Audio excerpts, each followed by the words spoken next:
ఒక వధువు 9 వివాహాలు. వినడానికి సినిమా టైటిల్ లో ఉందనుకుంటున్నారా? 9 సార్లు పెళ్లి చేసుకోవడం కాదు, 9 మందిని పెళ్లి చేసుకుంది ఈ వధువు. 9 మందికి ఒక వధువు. ఏంటి ఘోరం అని అనుకుంటున్నారా? అచ్చం సినిమా కథను కల్పించేలా పెళ్లి పేరుతో ఏకంగా 9 మందిని నిలువున ముంచేసింది ఒక యువతి. అది అసలు కథ.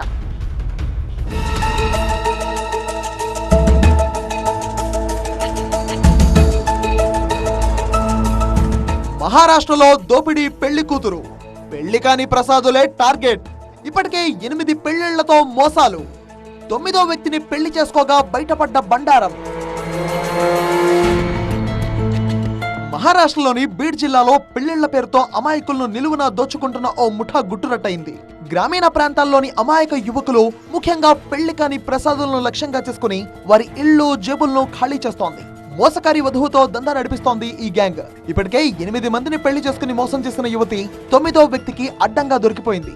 ఉమాపూర్ యువకుడిని పెళ్లి చేసుకోవడానికి ముందు వివిధ జిల్లాల్లోని 8 మందిని వివాహం చేసుకుంది. ప్రతిసారి పెళ్లి జరిగిన కొద్ది రోజులకే డబ్బుతో ఉడాయించేది. ఈసారి కూడా ఏజెంట్ల ముఠా ఆమెను పెళ్లి కాని యువతిగా నమ్మించి ఉమాపూర్ యువకుడితో పెళ్లి కుదిర్చింది.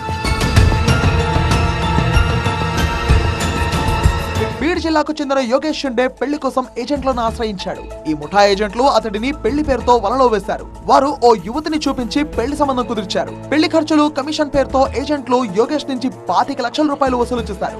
పెళ్లైన కొద్ది రోజులకే నవవధువుపై అతనికి అనుమానం కలిగింది. ఈలోపే ఓ రోజు ఇంట్లో నగదు, బంగారు నగలతో భార్య అదృశ్యమైంది. ఆమె గురించి ఆరా తీస్తే అసలు విషయం బయటపడింది. బాధితుడు యోగేష్ షిండే ఆమెకు 9వ భర్త అని తేలింది. తనను పెళ్లి చేసుకున్న యువతి అప్పటికే 8 మందిని ఇదే విధంగా పెళ్లి చేసుకుని మోసగించిందని, వారందరి దగ్గర కూడా లక్షల రూపాయలు దోచుకున్నట్టుగా యోగేష్ గుర్తించాడు. దీంతో వెంటనే తేరుకున్న బాధితుడు జిల్లా ఎస్పీని కలిసి ఫిర్యాదు చేశాడు. బాధితుడి ఫిర్యాదు మేరకు పోలీసులు కేసు నమోదు చేశారు.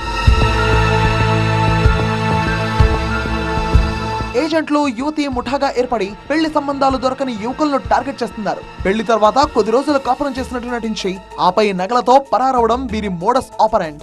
ఒక్కో బాధితుడి నుంచి లక్షలాది రూపాయలు వసూలు చేస్తూ ఎవ్వరూ పోలీసులకు ఫిర్యాదు చేయకుండా జాగ్రత్త పడేవారు. అయితే 9వ పెళ్లితో దొరికిపోయారు. సదరు మహిళ సహా ఏజెంట్లను పోలీసులు అదుపులోకి తీసుకున్నారు. పెళ్లి సంబంధాల విషయంలో జాగ్రత్తగా ఉండాలంటున్నారు పోలీసులు. అపరిచిత వ్యక్తులు, మధ్యవర్తులను నమ్మి పెద్ద మొత్తంలో డబ్బులు చెల్లించవద్దని సూచిస్తున్నారు.